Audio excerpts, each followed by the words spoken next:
it's been some years that I've been drawn to EI, the EI perspective, apart from the existential humanistic approach. I've had the possibility to meet Kirk in Buenos Aires when we had the World Congress, and to have an interview with him. That was great, and that really made me, I felt very inspired by this approach for reflection on different issues, and especially for psychotherapy.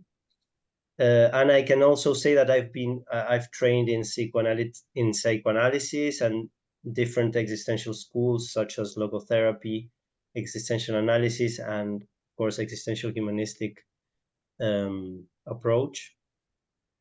And the other important thing, I think, is that I've been a client with different therapists with different approaches. So I've experienced the truths or the importance of different approaches, right? Of CBT, of psychoanalysis, of systemic approach, and of course of humanistic approaches also. And at the same time, I can say that since I was a kid, I've been very familiar to existential curiosity, existential anguish, existential awe. So I can say that when I started reading about Kirk's approach, it was sort of finding a map of a territory I was already walking through without knowing really what I was doing. So it was very familiar to get in touch with that. So that's a bit how I got drawn to this approach. And I've met Chris training in EHI. So it was great to meet you, Chris, also in this path together. Thank you. Yeah, I think, I'll introduce myself. So I'm Chris Bradshaw. I'm a licensed counselor in Arizona, and I'm specializing in existential humanistic psychology at Saybrook University. I'm pursuing a doctorate there. And when I think about what really draws me to this approach, I think Kirk talks about in his book, Existential Integrative Therapy. One way of thinking about therapy is as a liberation catalyst, like a way to help people become more free, right? And he talks about consciousness itself as one way of thinking about consciousness is as kind of levels of liberation. And we can talk a little bit more about that. But when I'm working in therapy with folks and I'm thinking about levels of depth of working with people and levels of change, not hierarchical in terms of better or worse or deeper is better or not, but kind of how we're operating. Are we operating on a cognitive level? Are we operating on a kind of psychosexual, psychodynamic level? Are we operating on a physiological level? And this level of the experiential, which hopefully we'll talk more about. And another aspect of this approach that really interests me is this idea of a constriction or expansion continuum. Like when we're working with clients, there's mental health disorders and diagnoses, and this idea is proposed of ways, let's say due to trauma, that someone could become very constricted in their life, right? So very, very limited, or very scared of their freedom or their creativity or taking risks, right? And there's something about this approach that hopefully we'll get into that helps me to kind of intuitively work with the client with that without even necessarily naming that exactly. And these are all kind of abstract, but we'll get more into it. But that's what I want to say in a nutshell right now about what really draws me to this approach. And we'll dive in. And I even have some diagrams and some visuals that I'll share my screen in a minute that from one of Kirk's books that I think will help kind of conceptualize this. But this idea that we have existential therapy, we have all these therapies we practice. How do they relate with each other? How can I be practicing, let's say, cognitive behavior therapy with an eye and an ear and a heart open for existential concerns and kind of a deepening in that realm? And I think that's part of what some of Kirk's work discusses. So I'll kind of stop there, but Kirk, would you like to introduce yourself? Sure. Yeah. First of all, thank you very much, Chris and Gaspar, for organizing this.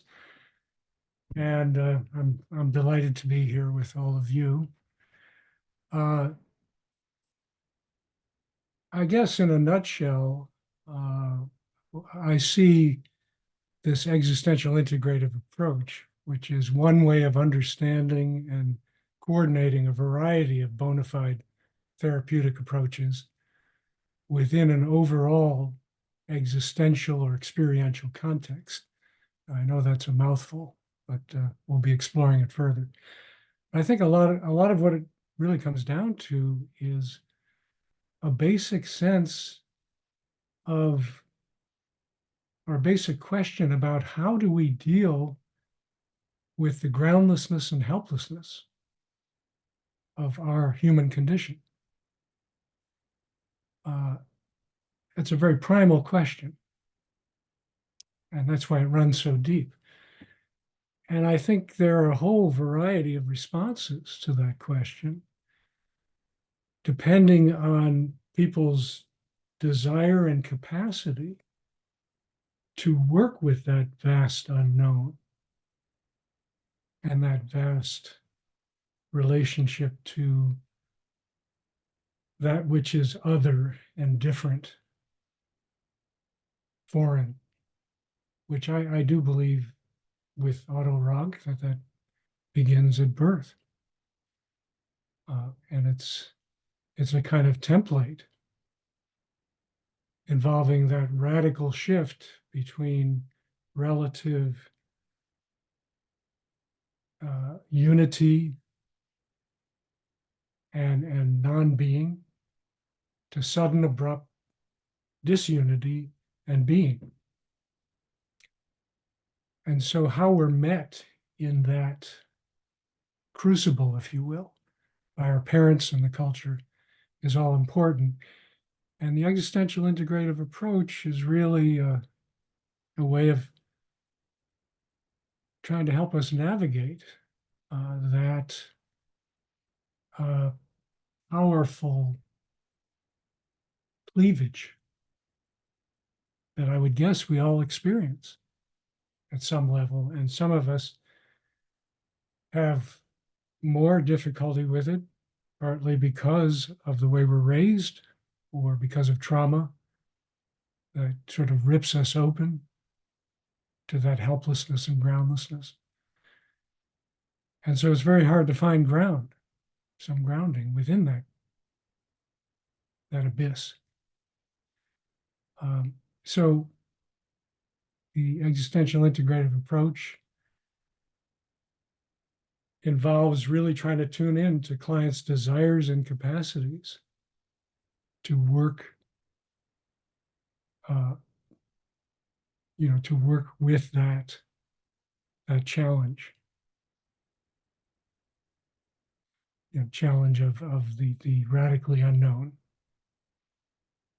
which is so primally distressing for most of us, I would say. But I don't know how much you want me to get into that. I guess we're just introducing ourselves right now, but I'm so identified with the perspective that. Yeah.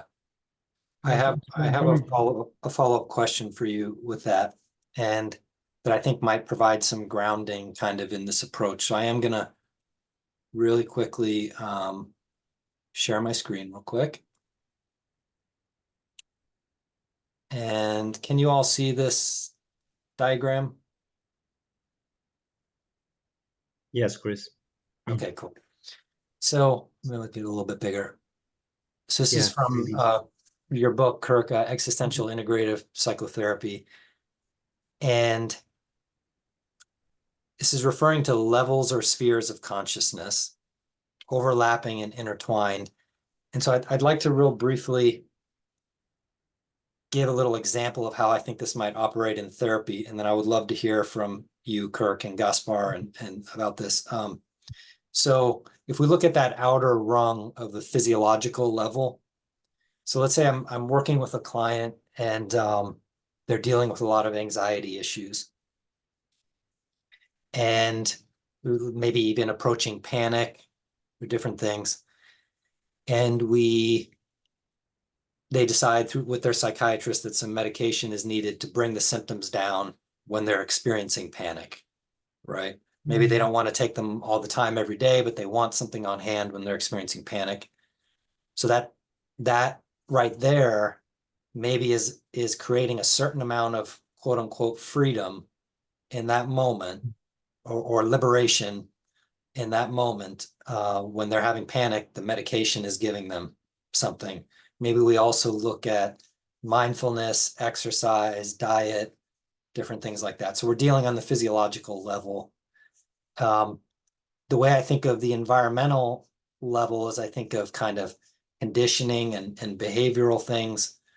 What is their environment like? What is the world around them like? And I could come back to that in a second as I clarify my thoughts on it. But we deal on the cognitive level. I mean, I like using cognitive behavior therapy. So I'm addressing things like identifying negative core beliefs that might be generating some thought patterns that are catastrophic thinking, let's say. So we're starting to identify that and spot that and work with that.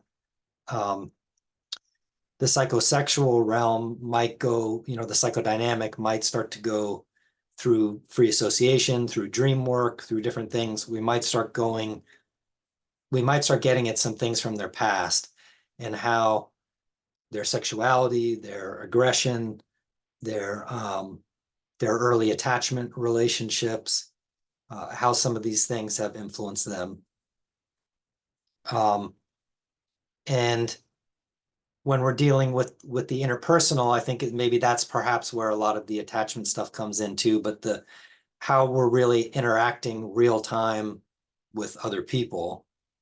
Now, then we come to the experiential, and I'd like to stop there and ask maybe Kirk if you can correct anything that I got wrong with this, or if you can elaborate on any of these points.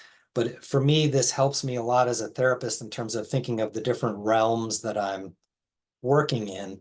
Mm-hmm. And I am kind of most drawn to the experiential realm. In my own therapy with my therapist, who's a depth psychologist who also practices somatic experiencing, I am kind of most drawn to that. But I know that there's all these realms that I'm working in as a therapist. So I'd like to kind of get your thoughts, Kirk, on that. Yeah, well, you articulated very well, Chris. Another way I'd put it is gradual movements from a sort of extrinsic or external impetus for change to an intrinsic impetus for change. In other words, in terms of freedom, we're moving more and more as we move toward the experiential or being sphere to capacity for intrinsic agency, if you will. This speaks to the whole question of agency. When we're talking about the physiological, we're talking to a great extent about the agent being in the drug that's going to shift a person more toward, let's say, stability or rational thinking, or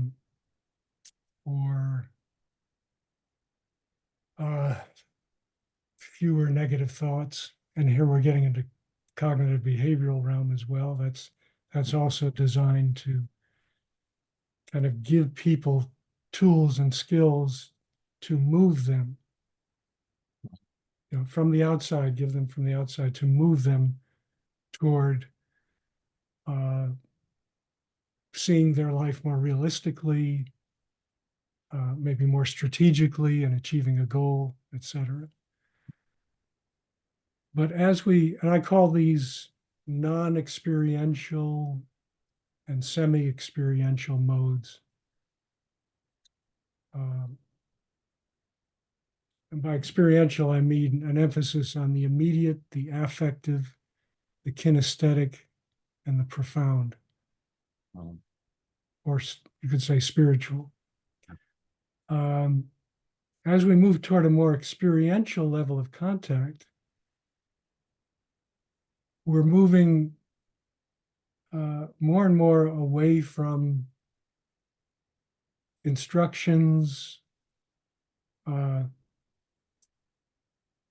categories like rational, quote unquote, rational ways of seeing things, more and more away from psychoeducation. And I'm not saying these are bad things. Again, I think it depends on the client's desire and capacity for deeper change. And not everyone has the same desire and capacity. And I think we really need to respect that from a phenomenological standpoint, because we're trying to reach them where they live. If I could, I want to ask you a question about that. Are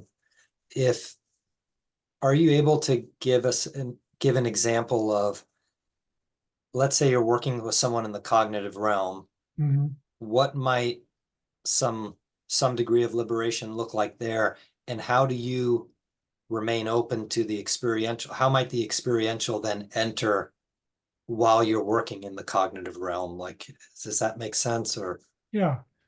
Well, for example, I had a patient who had a lot of problems with assertiveness, especially assertiveness with her boss. So we worked initially, after establishing a relationship with her, we worked initially with some cognitive reframing, because that seemed to tune in to her desire and capacity for change in those beginning stages.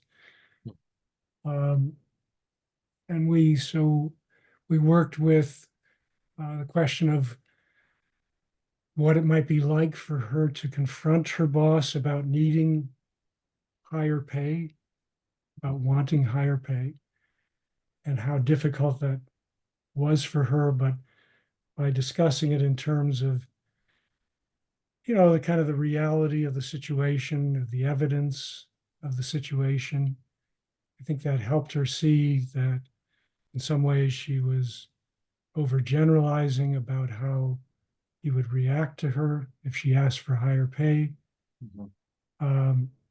She was seeing herself and the situation in black and white terms in many ways.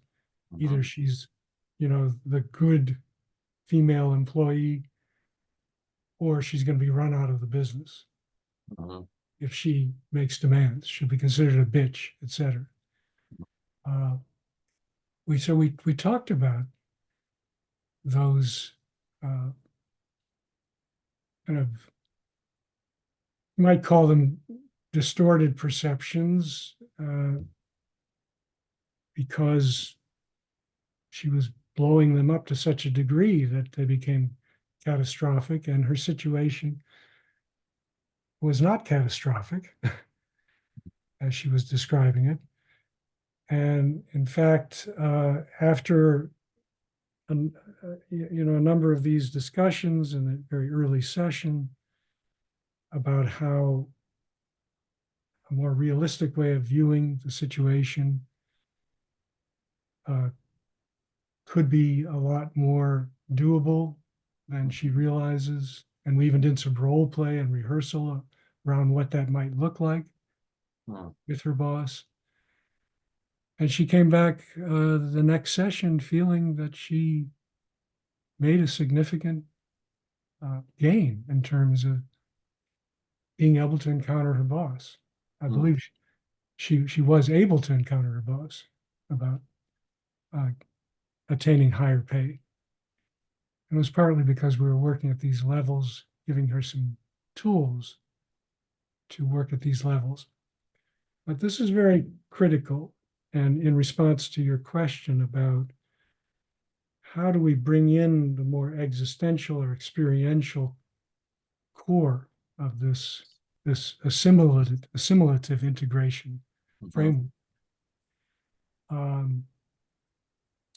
I think it's all about making available that experiential level of contact all throughout the work, not imposing it on the patient, but being available as a practitioner to working at what we might call a more pre-verbal kinesthetic level, the level of immediacy, affect, kinesthetic, and the profound. And I attempted, as I do with most of my clients, to provide that availability. And periodically I would sort of test the water with her for going deeper into that experiential mode. Again, not just arbitrarily or because I think she has to go deep, but because I was sensing something in her as we were talking about cognitive restructuring or doing behavioral rehearsals. I sensed something in her that was indicating she could and desired to go more deeply, to explore more deeply what was coming up for her. And I saw in the way she was holding herself, we put a lot of emphasis on process, not just content, as we go into these deeper levels. The way she was holding herself, her vocal fluctuations were beginning to indicate to me that there was something more going on here that we could explore here and now, as opposed to this sort of psychoeducational component. So I began very delicately by asking her something like, so what did you feel as you made that statement about your boss? What kind of feelings came up as you talked about your boss being a chauvinist and, you know, sometimes rather degrading of you? And that might begin to open the wedge a little bit more toward this deeper experiential level of contact. Or I might notice that her voice got smaller as she talked about actually encountering her boss, and begin to ask some questions or begin to reflect back to her that noticing. Your voice seemed to get small there as you were talking about it, actually asking for a meeting and sitting down and encountering him. I wonder what's going on there. So there was gradual testing of the water for these deeper levels of contact. And at the same time, she was beginning to talk about some deeper themes like her dream life. She talked about a dream of being a tree with all its branches missing. So a very stark image of a tree with no leaves and no branches.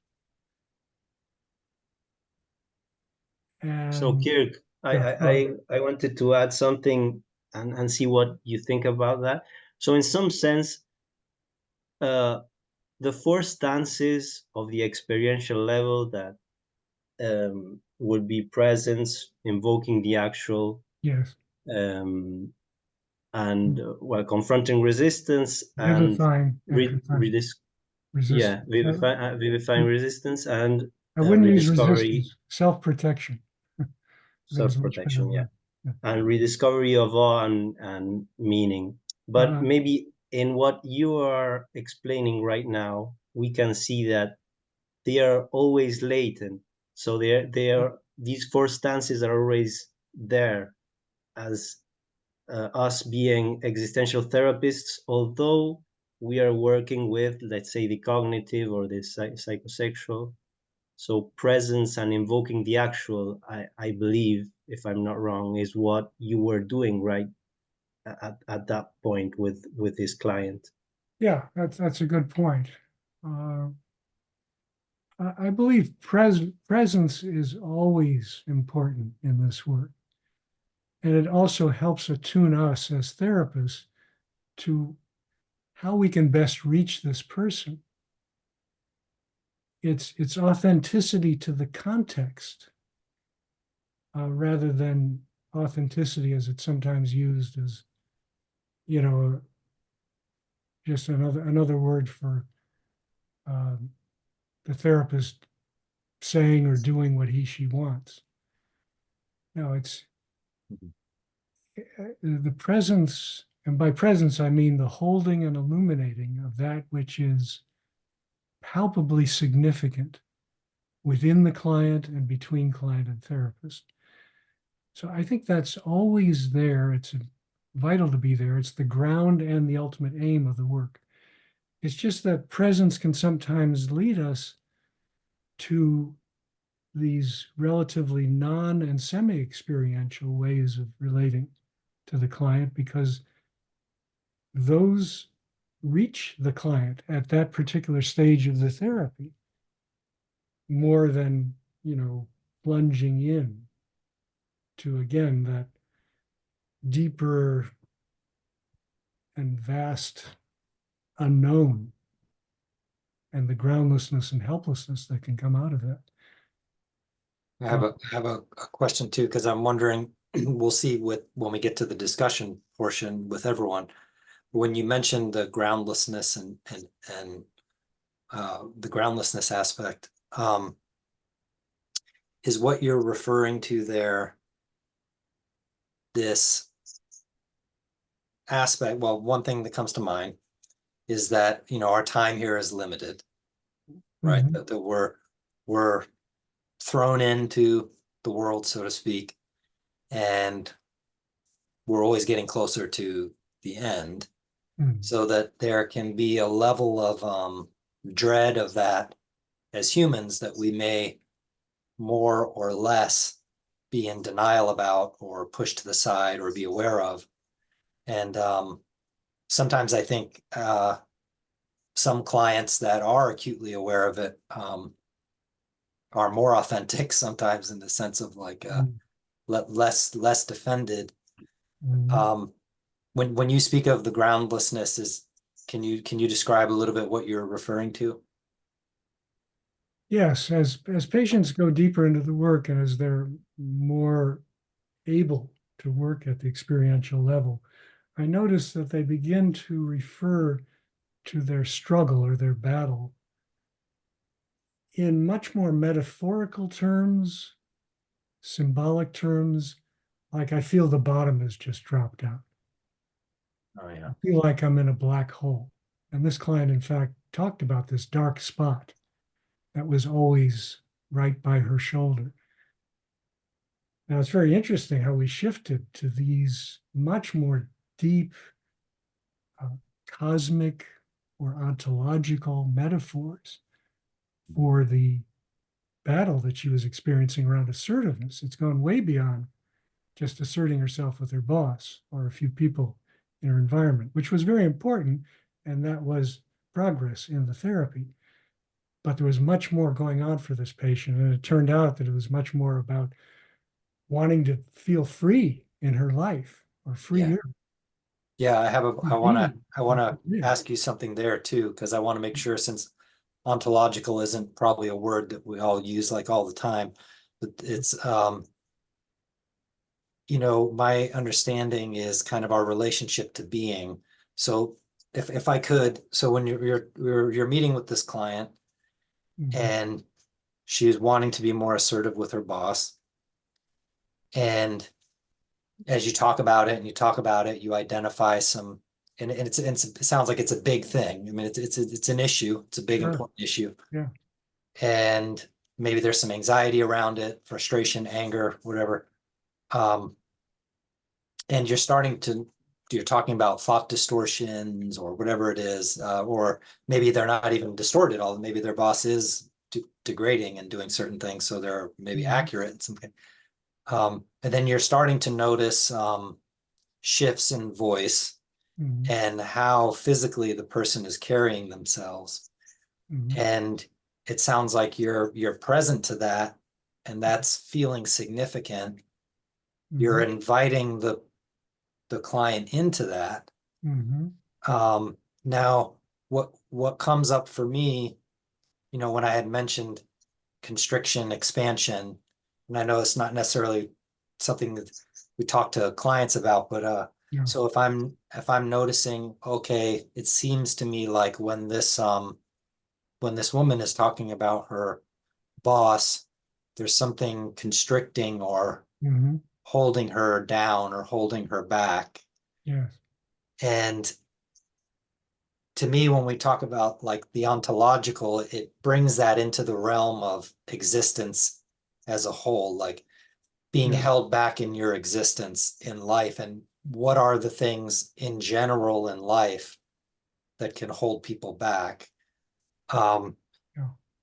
but Well, yeah, it turns out that this woman's childhood history was filled with terror of expanding in the mm, world. Her attempts at expansion, at discovery, at risk taking were terrifying in many cases and overwhelmed with physical, sexual abuse, uh, with being pushed by her father to visit a psychotic aunt in the hospital, in the psychiatric ward at a very young age.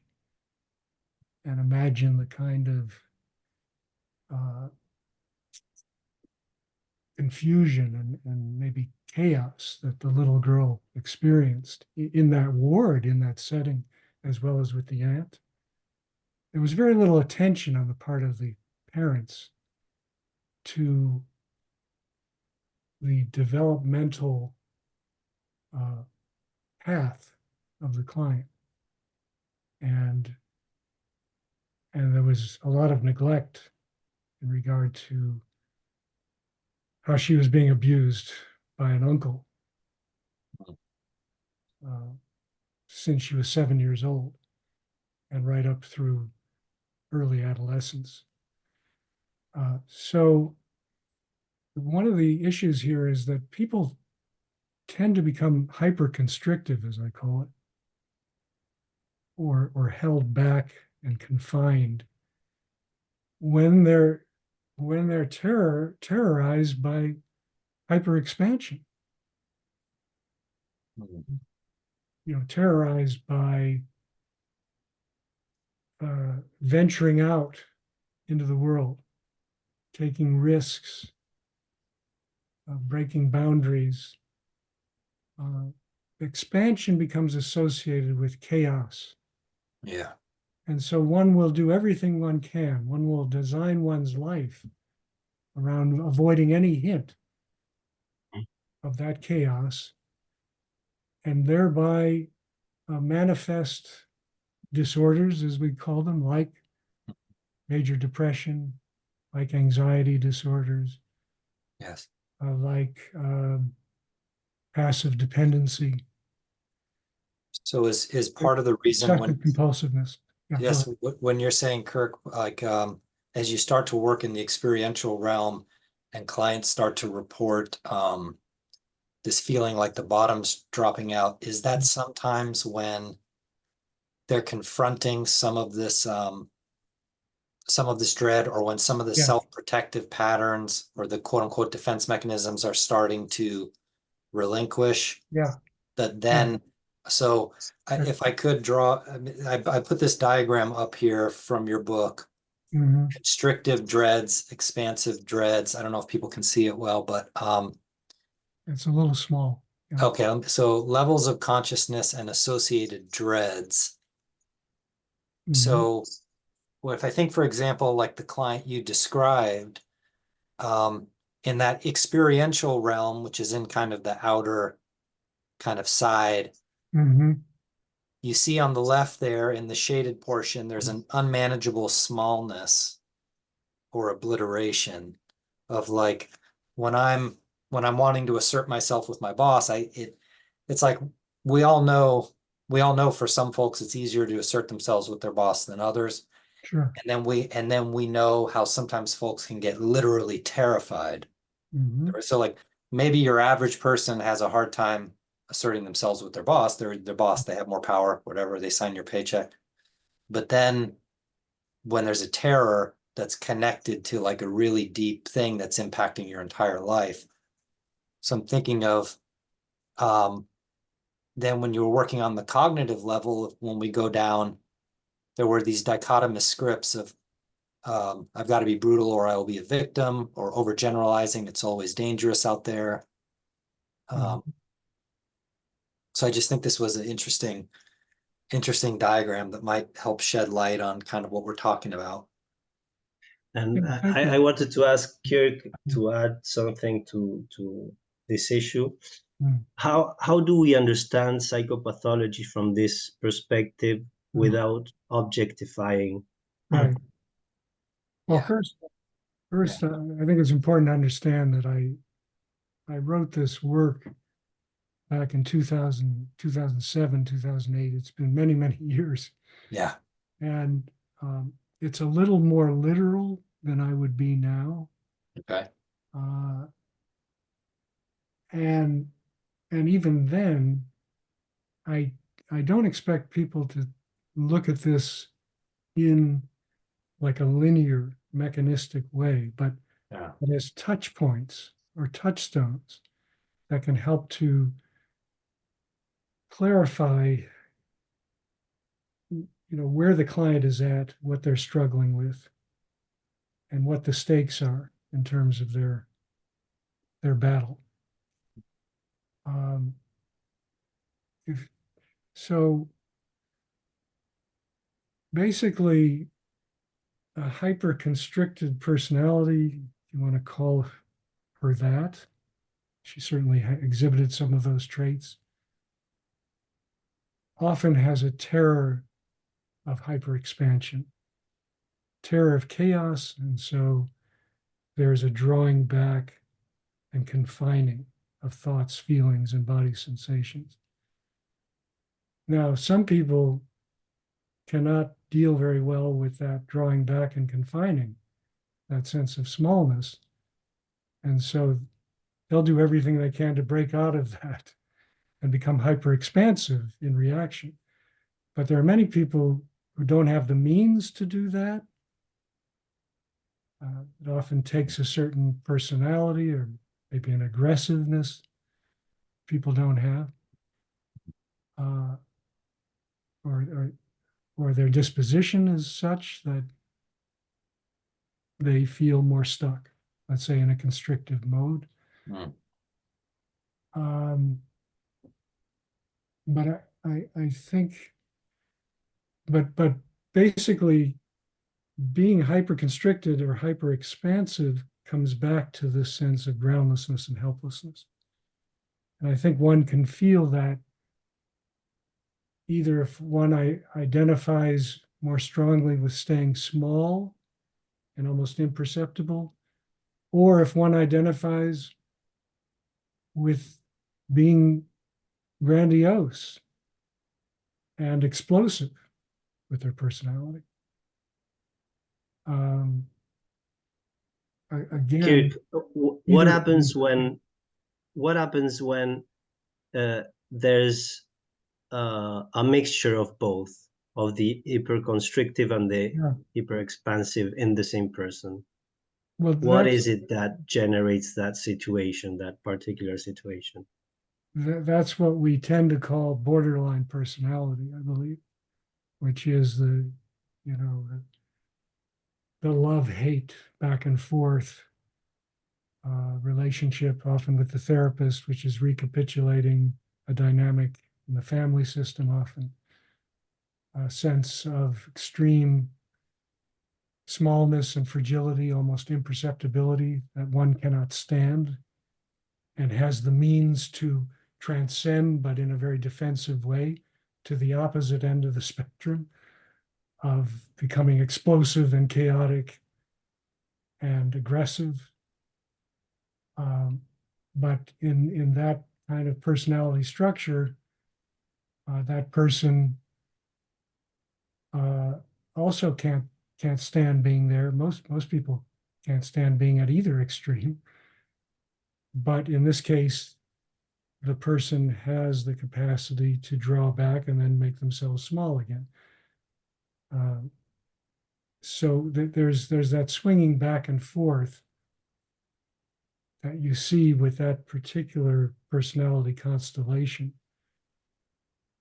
that you don't see with people who tend toward the depressive, anxious, obsessive compulsive position, if you will, or on the other hand, toward the narcissistic, sociopathic, indulgent end of the spectrum.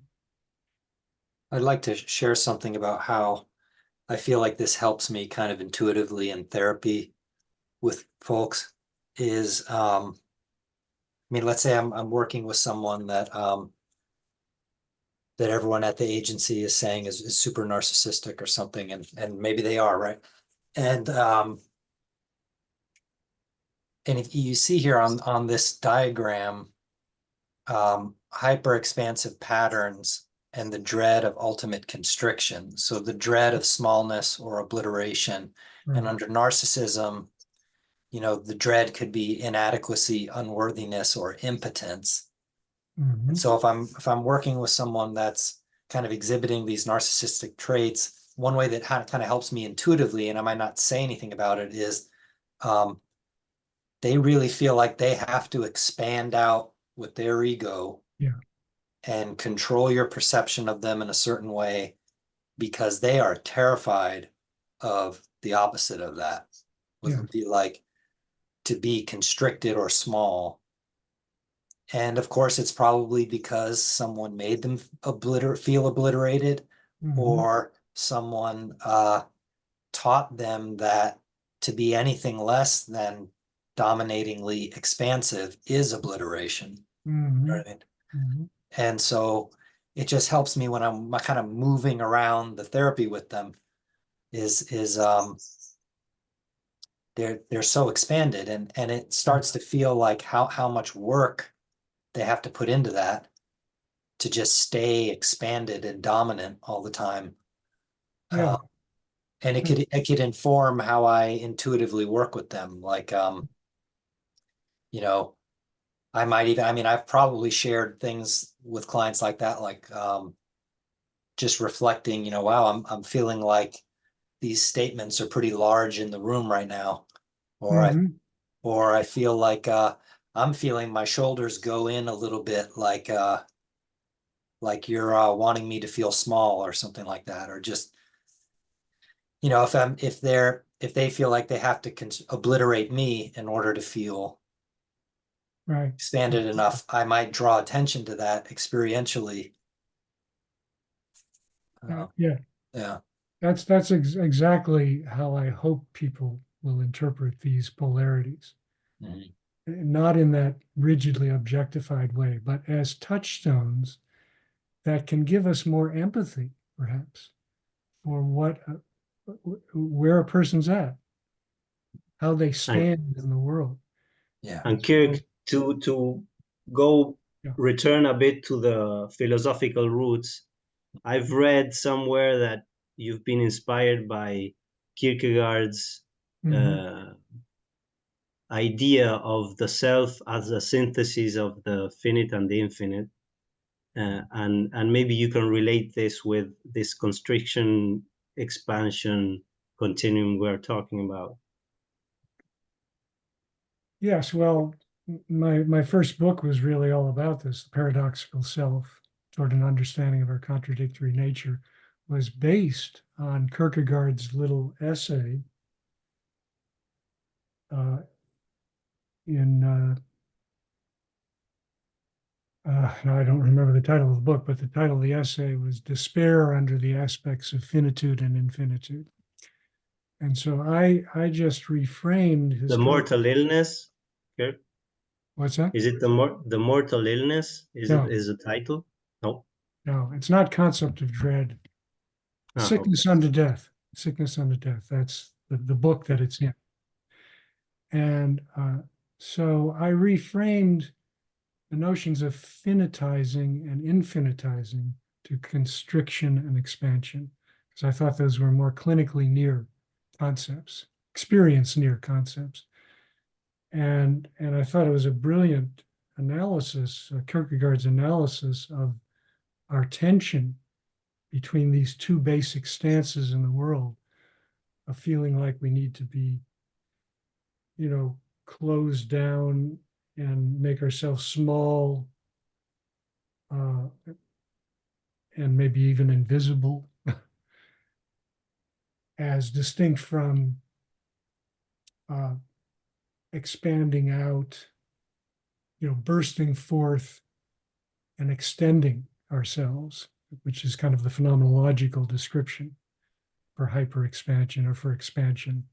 And then hyperexpansion is the point of bursting forth and extending to the point of unmanageable chaos. One just simply can't manage that degree of expansion. And so that often causes a collapse back into the constricted. So I found these valences very useful in my work in understanding, helping me to understand more about the stakes involved for this person. So as you were alluding to before, Chris, I have this, let's say, narcissistic patient, and they're kind of obnoxious, they're irritating, really difficult to deal with, and you feel put down by them. But if you can realize how primal that need is to move into that expansive and grandiose position, that can help you to maintain your centeredness more and to try to create conditions where that patient can begin to look more closely at what is operating, what's going on that's fueling that degree of expansiveness. Again, I can't overemphasize the primal nature, the primal core of so many of these problems that we see as therapists, and that we see in our own lives when we become hyper-constrictive or expansive. Yeah. And to kind of double click on that for a minute, and then I want to go to involve everybody. And when you're talking about this primal element, and I'm thinking about the ontological. So if part of if one of the core ideas of existential therapy as a depth therapy is that we have these ultimate human concerns, right? Like Yalom refers to death, freedom, isolation, meaninglessness. So these things that we have to confront for ourselves in a way that works, but we tend to avoid because they cause a lot of anxiety.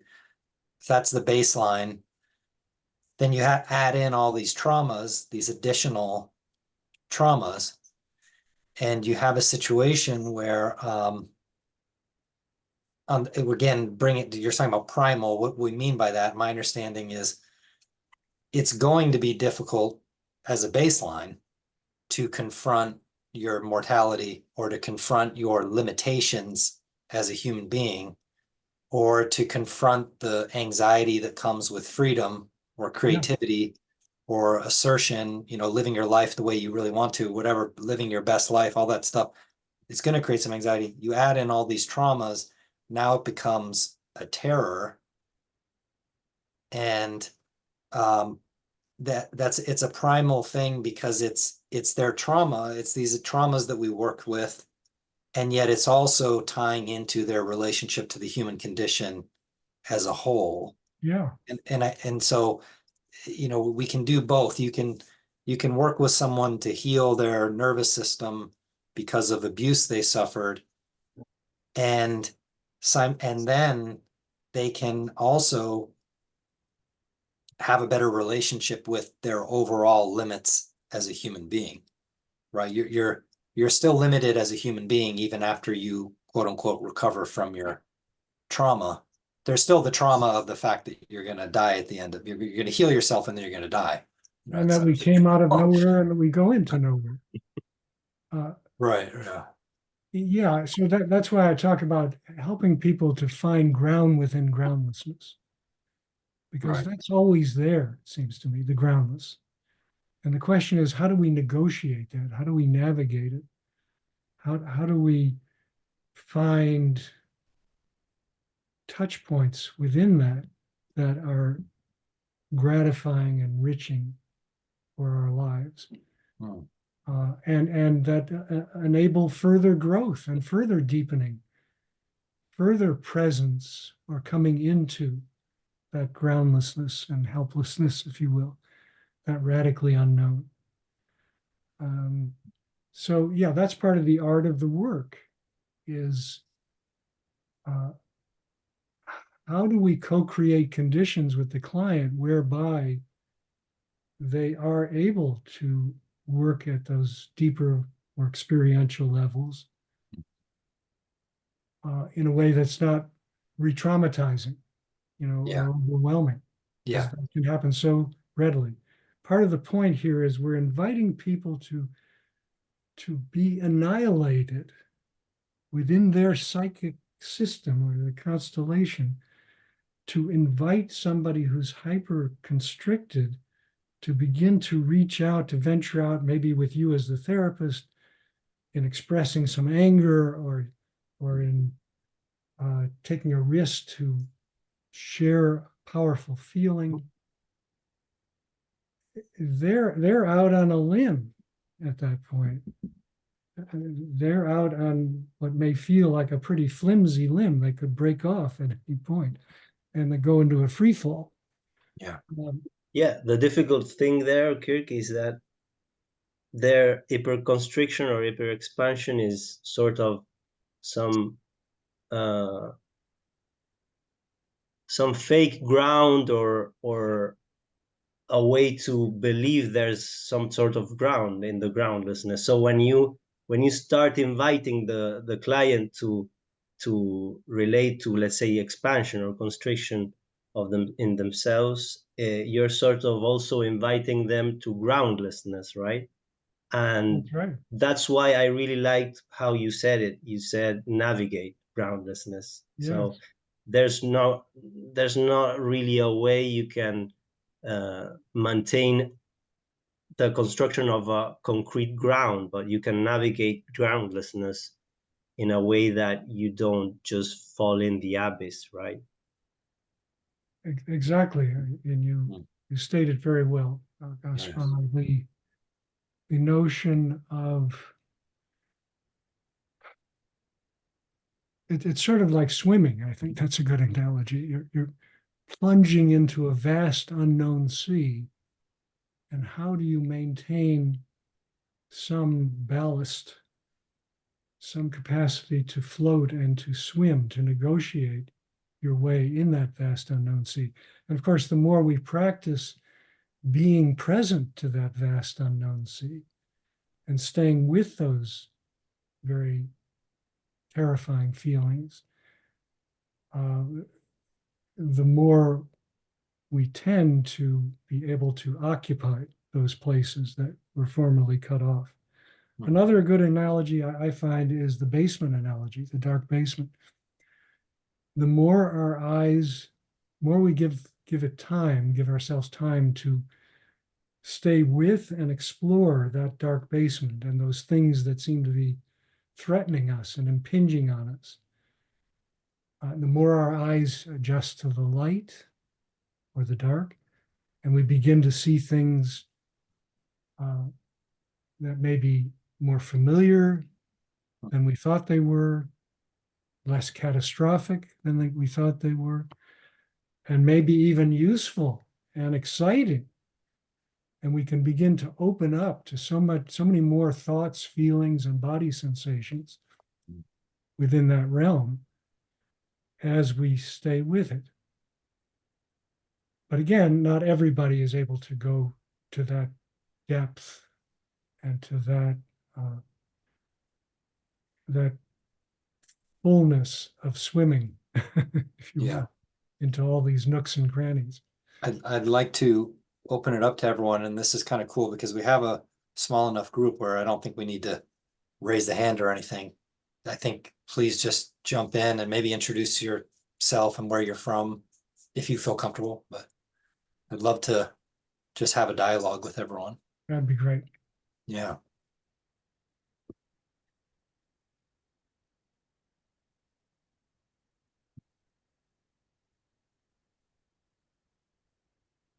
And I realize I said a lot so far, so it may take a Yeah. while to. Kirk, I know Yes. in your work you speak a lot about intentionality and how it relates to presence. I was wondering if you could expand on maybe the importance of that, or maybe highlight some salient points on that as we're working with individuals. Well, I think intentionality goes along with presence in that it's about how we orient ourselves. Are we orienting ourselves with our whole bodily being toward a given direction, object, project, relationship, what have you? That's coming from a place of intentionality, a whole body orientation toward a given direction. And I think that's what can come out of optimal existential depth encounter, is a person's capacity not just to think differently or act differently, or maybe even just feel differently, but to experience themselves and the world with their whole body experience. Thoughts, feelings, sensations, imaginings. And through that mode, this work often leads to not just the attainment of a specific goal that's freed up, but a whole different way of viewing life to the degree possible at every moment. Yeah. I want to ask you something about that, Kirk, too. So to give that example of working with a client that's exhibiting some narcissistic traits, or however we want to say it. And of course, I could point out, I guess, distorted thinking in terms of if they're having a lot of I'm superior, everyone's inferior, or whatever it is. But when we start getting into that realm of how my being is reacting, let's say, to their expansiveness, like the example I gave, they're dominating the room. The walls can probably feel their superiority or something.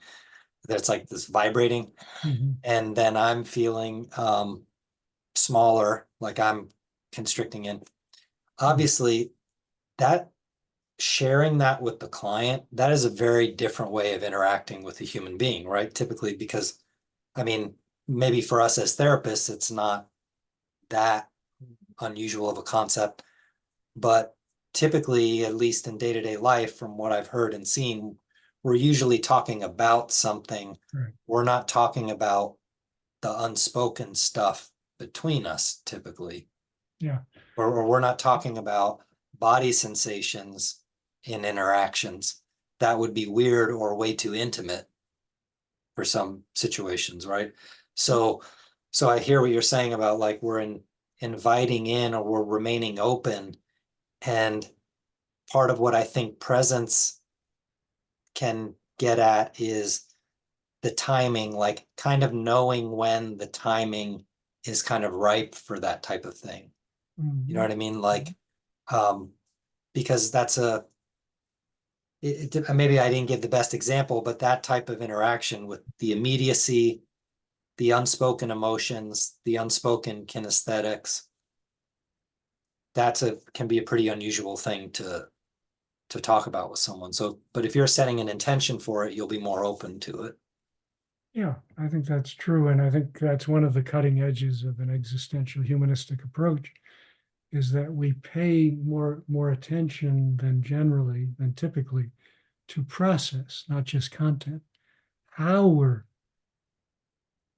positioning with each other or relating to each other. You know, what we're sensing in our bodies, not just reporting about. And so a lot of the therapist's task is to call attention to processes of the client, how they're holding themselves, how their maybe voice is fluctuating, maybe certain facial expressions that are going on, moistening of the eye, what have you. And also calling attention to the therapist's own embodied reactions as appropriate as well. Like that may be something you want to share with that narcissistic patient of how small you feel right now in their presence. That may not be appropriate either, but Yeah, you know, right. depends on their desire and capacity for change and the context that you're in at that moment. They might say, good, mission accomplished. Maybe so, but you might be giving them the feedback that I find it hard to feel like I'm here in the room with you. Yeah. Or to get a word in edgewise. You know, that's at a level where you have a pretty good rapport with that person.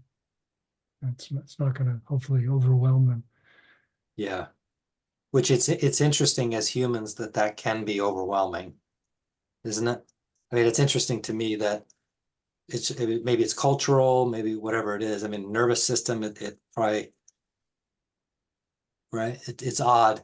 It's unusual for a day-to-day life necessarily to talk about that. What our actual experience is, because we tend to stick with words and thoughts. Exactly. Well, it takes it to a different level. Yeah. And when we talk about the experiential level of contact, again, we go to the pre-verbal kinesthetic because words and categories and explanations cannot wrap around the intensity of those experiences. And in fact, may be a desecration to that patient in that moment to try to over-interpret it or help them think more rationally about it. No, they've got to be in it and discover for themselves what it means, how it really matters or not in their lives. Yeah. So this has to do. Selene, did you want to jump Sorry, in? Selene. Yeah. Yeah, no, I was going to jump in here because I'm Selene Gierman Vega, Saybrook faculty. Good to see you. Good to see you too, Kirk. I came out of movement. My background was in dance before I got to being a psychotherapist. And part of what pushed me towards becoming a psychotherapist was that the work I was doing in movement was evoking a lot. I would work with groups just to explore, to experiment, to play. And we were in the experiential of this, but I didn't have a way to bring it to our attention cognitively as well. So people would have these experiences. I would see those as healing and shifting, and a lot was going on in there. But it did feel like it was important to be able to step back and say, what's happening here? You know, when you move, for example, and take over the entire room and everyone else has to move to the sides, what's happening for each of us then? What's happening for you, the narcissist who's taken over the room with your movement? What's happening for these other people who are now curled up in the corner because you've taken up all that room? And getting a chance to express in words what some of that experience is. It's interesting because I came at it from that direction, and for so many psychotherapists, they're beginning to move into that realm of the somatic or the movement or the experiential, and trying to understand how to come from that cognitive place into that movement, whereas I've come the other direction. Oh, wow. Yeah. But there is so much in that experiential process, and I do, when I can, introduce that and play with that with a client. Say, let's see what this feels like. You know, why don't we play a little bit with contraction and expansion, for example. What does it feel like when you curl up in a ball on the floor? What does it feel like when you expand as wide as you can get? And where is it the most comfortable for you? And what's going on in you when you play with those places? We go to a different place than when we're just thinking about the concepts of contraction and expansion. For Wow, sure. yeah. But Yeah. you also point out the value of having some interpretations or maybe analyses of what's going on. And that certainly has its place. I mean, I think Freud talked about how interpretations bind anxiety. And that's helpful to people too, to feel like they have some understanding of what's going on at a cognitive level. But I guess I would caution against the overuse of interpreting. So much of this has to do with the moment and the context. Yeah, Kirk, I don't know if I'd even call it interpreting or trying to understand it. Sometimes it's just as simple as naming it. Just giving a word for what am I feeling right now, not why am I feeling it. Okay. What's happening in me right now? How can I express it in another way other than what my body's doing? Yeah. So even talking about I feel like I'm in a free fall. Exactly. That could be a way. Yeah. Or Something like so bottom dropped out. along those lines of what you're both talking about. I'll share that, my therapist who practices somatic experiencing, there's this concept in somatic experiencing around completion. So it's like they talk about how so let's say she notices that when I'm talking about a certain subject, my shoulders start to round in just very subtly. And she might invite me. It might be useful, but it's up to you to continue that movement as extremely as you can. Mhm. So I've done it to where I'm literally like doubled over, but it's my body was doing something. When I talk about a certain person in my life, I start to curl up into a ball. And then what is it like if I literally crawl into a ball? And it's like it's hard to put to words what exactly that teaches me, but it teaches me something about how I'm relating to my existence in certain moments. That there's certain moments where it seems like my body is kind of maybe wanting me to get a little more into like a cocoon of some kind, but so I don't know if that's kind of what you were saying, Celine, about like this. Yeah. No, it is. And often there's, I think, an impulse, especially in newer therapists, to try to take people into the thing that's the other direction. It's like, oh, you're contracting. Let's get your posture to really open up and see how you feel when you do that, rather than let's see where that movement that your body was organically doing, where does that take you if you let it really take you there instead of fighting against it? I think that's really hard. Really important. Yeah, that's hard. That's a hard job because we tend to, I mean, we even therapists tend to get anxious with the other person's anxiety, right? So we tend to try and solve instead of being present, but that's a really important practice, I think, to be present with the other person and explore what is happening right now, right? And I think to realize that by organically working with what is present, the patient often is eventually able to come around to that side that they're denying. Either through maybe anger or frustration that, oh, here I am again in this little ball, cutting myself off from the world. And I'm not going to take that anymore. Okay, now, where are you now? Okay. Yeah. Now I feel your chest is expanding, you're breathing more fully. Yeah.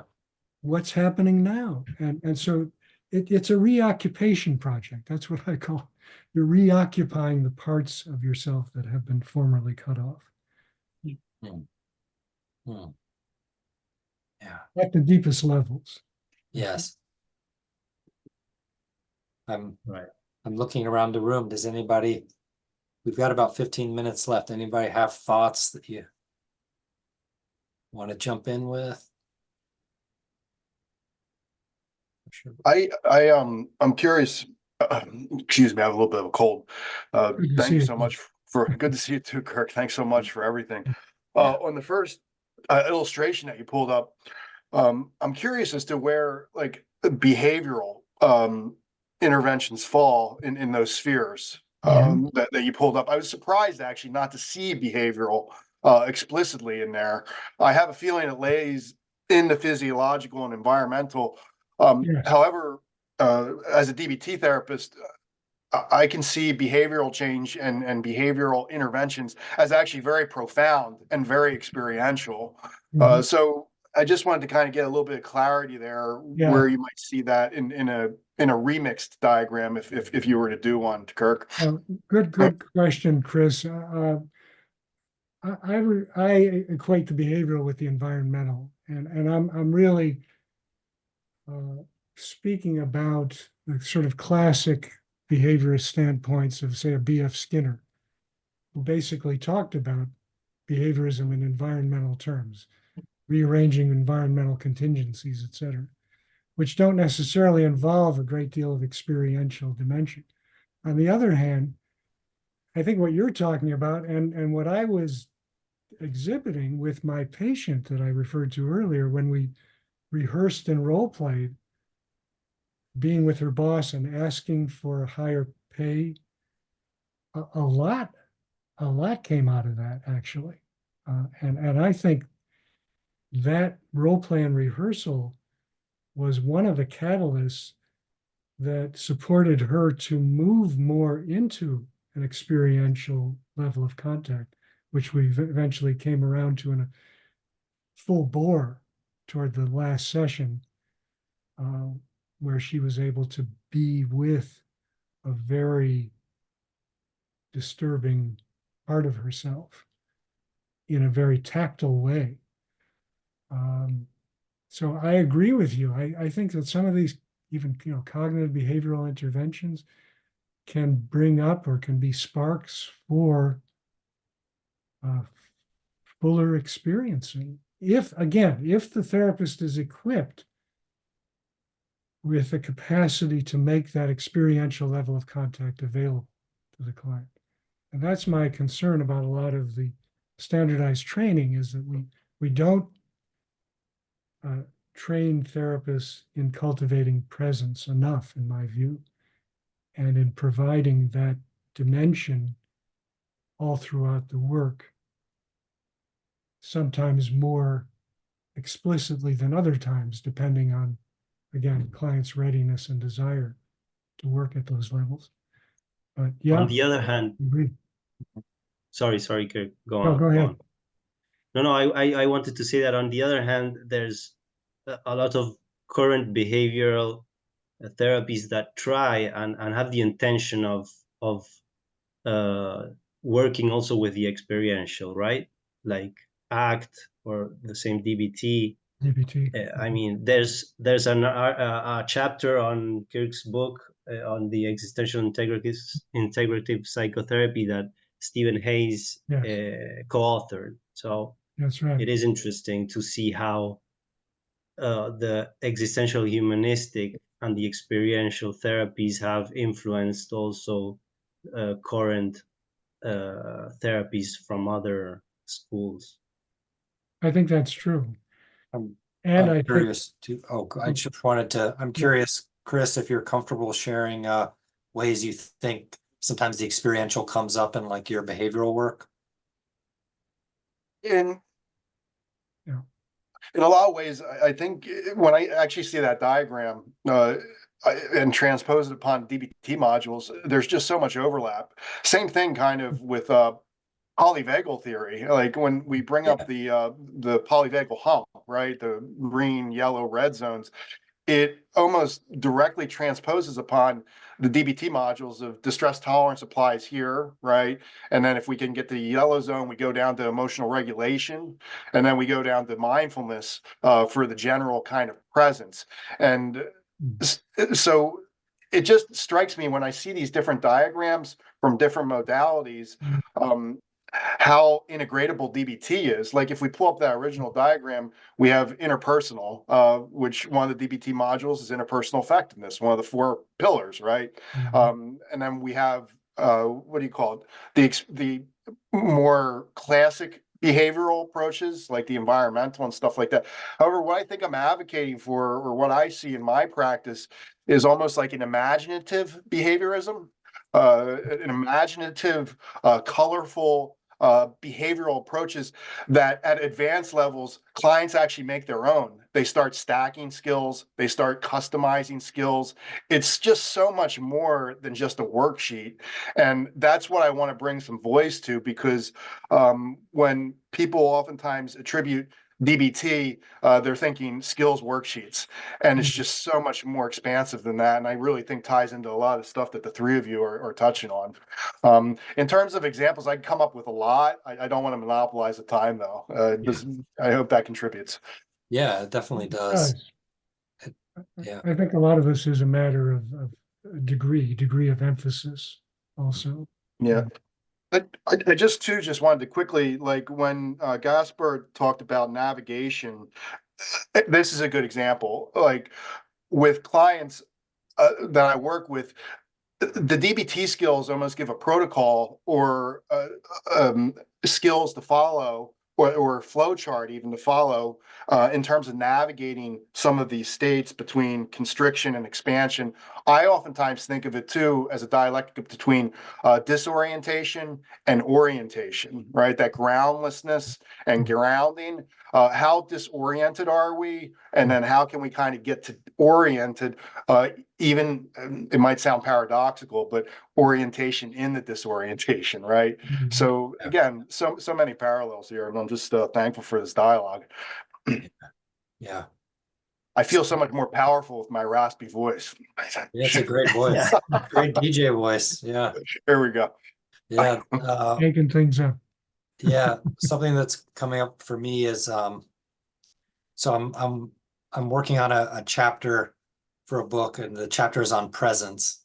And it's a book for the evidence base for EH therapy, existential humanistic therapy. And so we're writing about presence, and I'm gathering what research is out there on presence, right? And it seems like, to Chris's point, that interpersonal neurobiology, like Dan Siegel's work, and polyvagal theory are talking about some of the things we're discussing. So I'll just, real briefly, I can say that one thing Dan Siegel says, so he's an interpersonal neurobiologist and psychiatrist, he's saying is one way of looking at mental health struggles is chaos and rigidity. So that's what he looks at.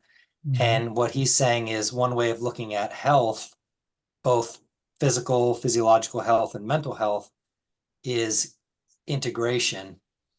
And when he says integration, it's kind of similar to like working well together, harmonizing.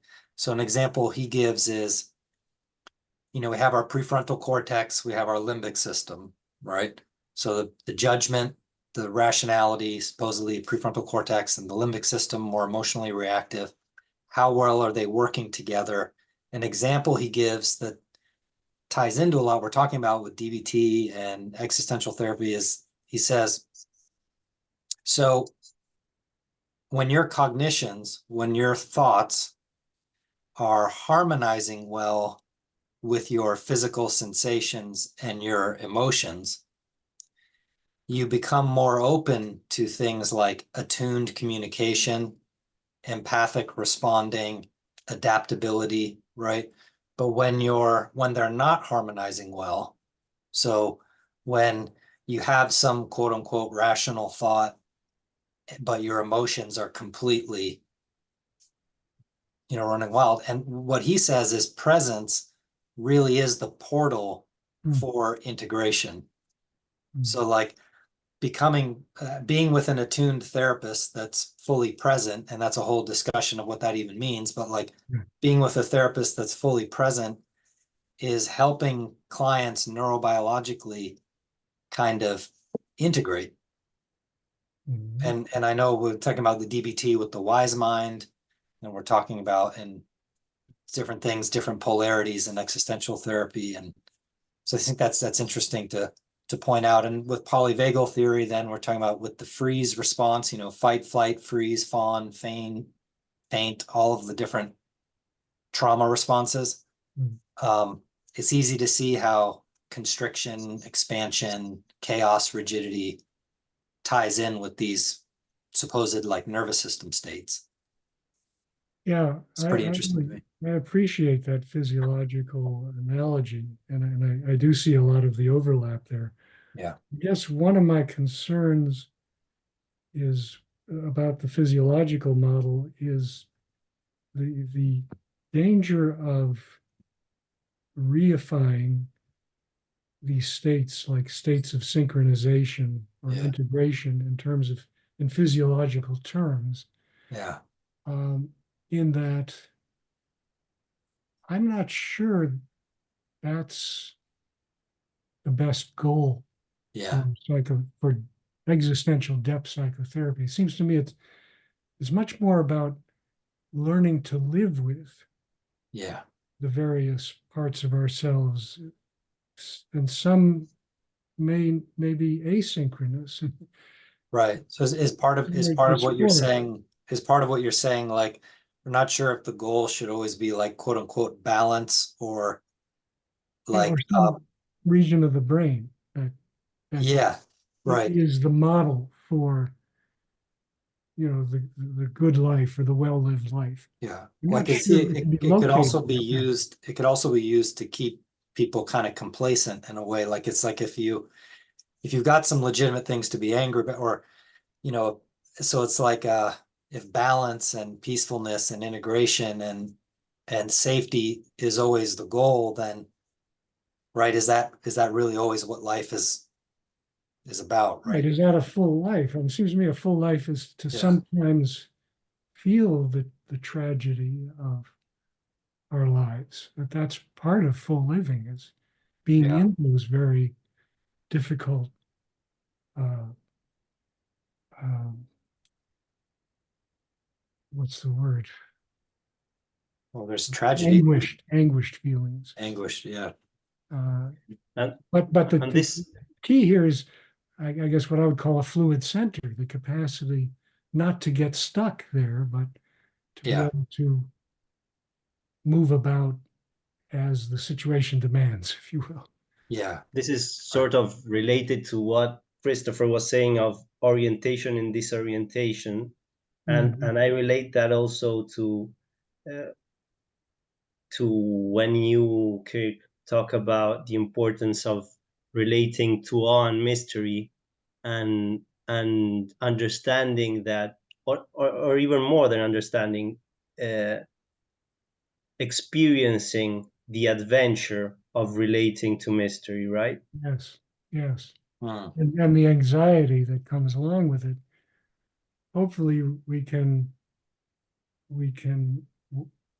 expand our capacity to work with that anxiety Hmm. over time, more and Right. more. But let's not kid ourselves about the humble place we're in as human beings also. Yeah. Uh, and that's part of the poignancy of living too, is Yeah.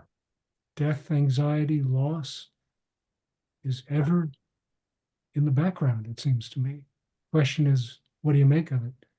I was thinking I want to come to Allison too, because Allison, did you want to jump in? Yeah. Yeah, I did. Thank you, Chris. My name's Allison. I'm from Philly, Pennsylvania. I work with the other Chris here.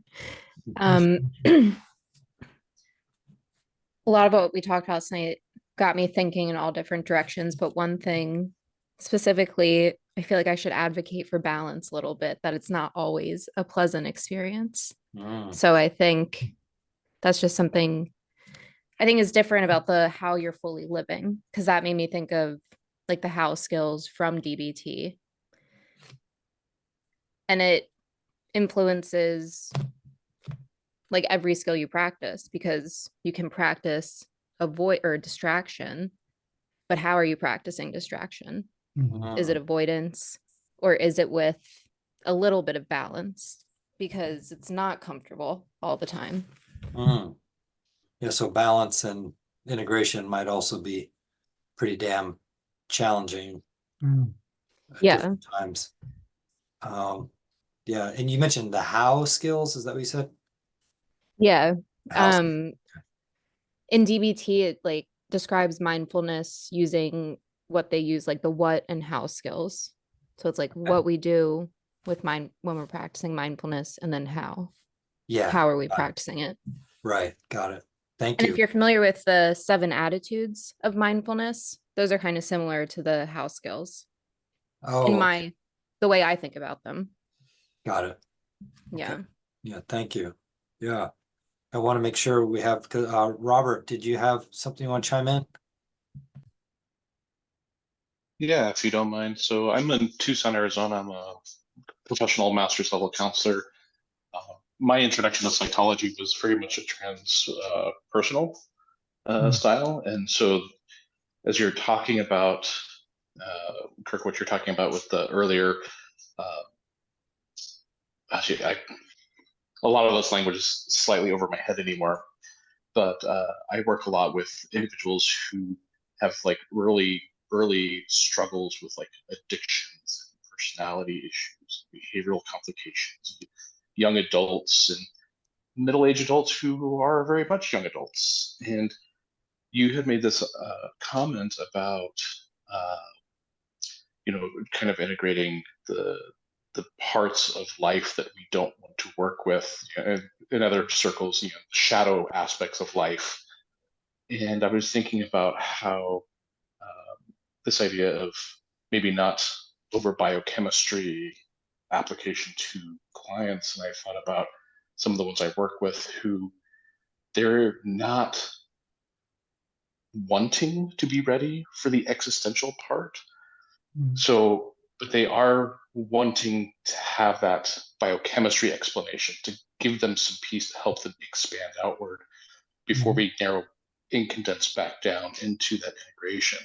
And I was thinking about how, as a culture, we have these shifts that go back and forth, right? Between everyone's supposed to be individual to let's work as a group, and then back to individual and back as a group.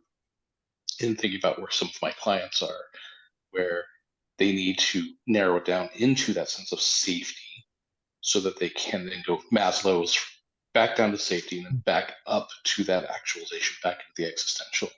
But trying to work up and down that ladder is something that I have done with my clients on a very subtle level, because a lot of them can't understand half of the language that we're using today. But I just want to throw that in there. No, I really appreciate what you're saying, Robert, and I see the engagement with those more programmatic or even medicalized approaches as footholds frequently to a greater capacity to be present and work at the more embodied experiential level. So so that, yeah, they can be windows into what it might be like to be more expansive. In a sense, they give the person a rehearsal of, or a chance to see through a portal of what it might be like to feel more vital or healthier. And that can be extremely valuable to then going more deeply,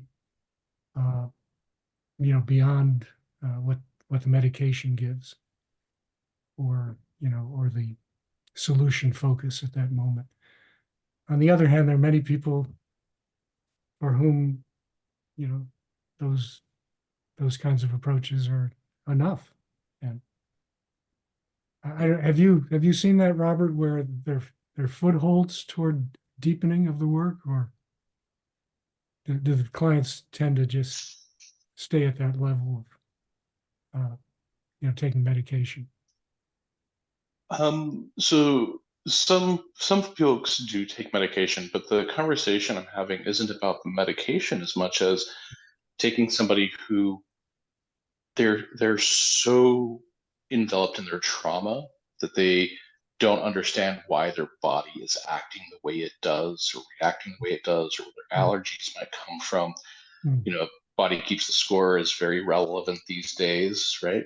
And I'm talking about taking somebody who feels very undereducated about the human body and human experience, going, okay, well, let's bring you up into the biology of what's going on, helping them understand what the limbic system is, what the amygdala is, giving them some release that this isn't just all in their head in a cognitive sense as much as it is also a biological sense, and then letting them contract back down, and then letting them practice that up and down, and then taking them beyond that, and eventually taking a few clients that I've worked with over the short time that I get them. I have one client I'm actually pushing out of this. Okay, now we're beyond the physical. Now we're into the higher cognitive. Now we're going to push you into your little spiritual realm of self, the capital S self, spiritualism, the idea of self-actualization that like Maslow talks about. So yes, I've seen some of that. I've had some limited success with that, but I've only been in business for about 9 years. I consider myself a young therapist. And my populations that I tend to work with flow so quickly through my caseload, it's hard to do any long-term work. Yeah. Well, thank you. But you do bring up the value of having a language for kind of understanding these deeper approaches as well. Some people just culturally and language-wise cannot relate to it. One thing I'll share real quickly, and I know we have to wrap up here soon, is the actor Forrest Whitaker. I saw this interview with him one time, and he's played some pretty extreme characters, or like a dictator and different things. And he was saying that when he developed a really serious yoga and meditation practice, what that helped him with was he was able to enter into these characters and these experiences, but not end up feeling stuck there, which I guess he had at certain points before he developed the practices. So he would to some extent get stuck in that character, or it would kind of take a bite out of him and psychically in certain ways. But so he described it as like entering a room that he knows he can get out of. So, and that's carried over in his life when he's having intense experiences, poignant experiences, anguishing, terrifying. Part of him knows that he's not going to get swallowed. So I'm wondering if that's part of what we're talking about. Like if you're working on balance skills and you're working on meditation and you're working on understanding your biology and everything, it's like it doesn't have to be to then be cut off from the more intense experiences of life. It's just knowing that you're not going to get swallowed by them. Like that might be something that helps. Yeah. No, I think that's a great example. And for me, it's speaking to the more of who we are. Yeah. We're more than what we're, let's say, rigidly identified with. Yeah. Continually evolving. And it sounds like he's able to come into that evolving space. Yeah, absolutely. I think so. It's, well, I know I want to respect everyone's time, and it's been a good hour and a half. I really appreciate everyone for being here. And hopefully some of you all will do some things like this too, so we can attend. It's very engaging for me, and it helps me in this work and in life to kind of get together and have these good conversations. So thank you all for coming. Yeah, I want to thank you Thanks all. all of you. Also, Thank you, everyone. Yeah. Thanks for organizing this. Thank you. Thank Yeah, you, thank you so everybody. take care. Okay. Bye-bye. Bye. Bye.